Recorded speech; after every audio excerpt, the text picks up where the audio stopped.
हैं और कई तरह के सवाल जो है यहाँ पर वो उठ रहे हैं। हम चर्चा जारी रखेंगे, हमारे साथ तमाम मेहमान जुड़े हुए हैं, लेकिन नीट परीक्षा का मामला अब सुप्रीम कोर्ट पहुंच चुका है और जाहिर सी बात है कि परीक्षा की साख पर बड़ा सवाल उठा है। इस मामले को जो लोग सुप्रीम कोर्ट लेकर गए हैं उनमें एक अहम नाम है कोचिंग इंस्टीट्यूट फिजिक्स वाला के फाउंडर अलख पांडे का। अलख पांडे से खास बातचीत की जी मीडिया संवाददाता अरविंद ने। सुप्रीम कोर्ट में आज जो याचिका सुनवाई के लिस्ट हुई थी उसमें 5 मई को हुई परीक्षा के दौरान पेपर लीक की कई घटनाओं का हवाला देते हुए परीक्षा को रद्द कर नए सिरे से परीक्षा आयोजित कराने की मांग की गई थी। सुप्रीम कोर्ट ने कहा है कि ऐसा लगता है कि परीक्षा की गरिमा प्रभावित हुई है, लिहाजा एनटीई से जवाब लेना बनता है। कोर्ट ने नोटिस जारी किया है। हमारे साथ अलख पांडे हैं। अलख जी, आज कोर्ट ने नोटिस तो जारी किया और कोर्ट का ये ऑब्जर्वेशन भी था कि एनटीई से जवाब लेना बनता है, लेकिन कोर्ट से ये भी मांग की गई कि काउंसलिंग पर रोक लगा दी जाए, लेकिन कोर्ट ने कहा कि हम काउंसलिंग पर रोक नहीं लगा रहे हैं। तो ऐसे में क्या लगता है कि क्या छात्रों का भविष्य अधर में लटक गया है या क्या अभी भी कोई राहत की उम्मीद है? देखिए, छात्रों का भविष्य तो अधर में लटका ही हुआ है, पिछले 7 दिन से लटका हुआ है और एनटीए ने इस चीज़ पे अभी तक कोई भी पॉजिटिव कदम नहीं उठाया, चाहे वो प्रेस कॉन्फ्रेंस रही हो, चाहे वो प्रेस रिलीज़ रहे हों। कहीं पे भी बच्चों के लिए प्यार, एम्पैथी और जो उनके साथ अजीब सी चीज़ें हुई हैं उसके लिए कभी भी ऐसा नहीं दिखा कि उन्हें कोई भी फीलिंग रही हो। पर हाँ, फिर भी आज ऑनरेबल सुप्रीम कोर्ट पे हमें भरोसा था। आज तो हमारा मुद्दा नहीं था, हमारा मुद्दा कल लिस्ट होगा। रिस्पेक्टेड जय साई दीपक जी हैं हमारा मुद्दा के, वही देख रहे हैं, रिस्पेक्टेड लॉयर हैं। आज जो मुद्दा था वो एग्ज़ाम रिजल्ट के पहले का है, 1 जून का है, तो उसमें सिर्फ पेपर लीक का मुद्दा है क्योंकि रिजल्ट आया नहीं, तब तक पता नहीं बच्चों को क्या और क्या बुरा हो सकता है इस साल।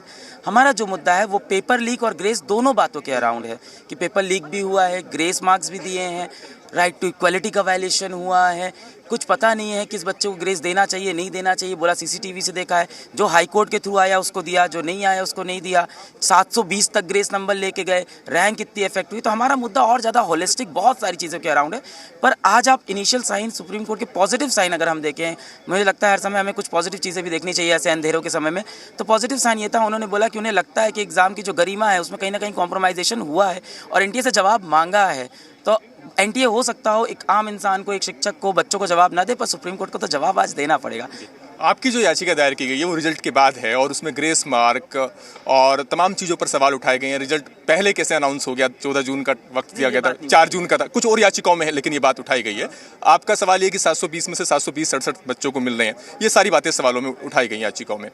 तो ऐसे में अब आपको उम्मीद है कि जब आपकी याचिका सुनवाई के लिए लिस्ट होगी तो हो सकता है कि उस पर कोर्ट और ज़्यादा शॉर्ट डेट दे दे नोटिस जारी करते हुए, ताकि काउंसलिंग को लेकर के आप रोक की उम्मीद अभी भी देखते हैं क्या कोर्ट से?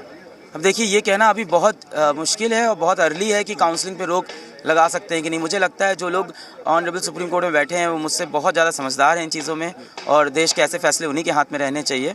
मैं बस यही कहूँगा, विनती करूँगा, अब तो क्या ही कर सकता हूँ कि हाँ, कि बच्चों अभी तो 10-12, अभी तो एनटीए भी इस चीज़ में क्लियरली नहीं बोलना चाह रहा है, उनको भी दिख रहा है मुद्दा सारा फंसा हुआ है। पर मुझे लगता है कि ऐसे आदेश आ जाने चाहिए, पर देखिए टू अर्ली है टू से। बट हाँ, मुझे लगता है अभी एक एनटीए से जवाब मांगेंगे कल हमारी नोटिस के बाद, क्योंकि हम तो पूरा होलिस्टिक सारे ही मुद्दे उठाए हमने। आज जो याचिका लगी है उसमें सुनवाई की अगली तारीख 8 जुलाई दी गई है, तो अगर काउंसलिंग इससे पहले शुरू हो जाती है तब भी कोई इससे पहले नहीं है, इससे पहले होने की उम्मीद नहीं? अच्छा, तो 8 जुलाई से पहले होने की उम्मीद नहीं? शुक्रिया हमसे बात करने के लिए। तो अलख पांडे का ये कहना है कि काउंसलिंग की जो प्रक्रिया है वो 8 जुलाई से पहले शुरू होने की उम्मीद नहीं है और उनका ये कहना है कि अभी जो उनकी याचिका है जिसमें जो रिजल्ट आने के बाद दायर की गई है, जिसमें ग्रेस मार्क और तमाम दूसरे जो गड़बड़ियां पाई गई हैं उन पर सवाल उठाया गया है, वो अभी सुनवाई के लिए लिस्ट होनी बाकी है और उस पर यह देखना अहम होगा कि कोर्ट का रुख क्या रहता है। कैमरा पर्सन विनायक के साथ अरविंद सिंह, जी मीडिया, दिल्ली। तो जिन लोगों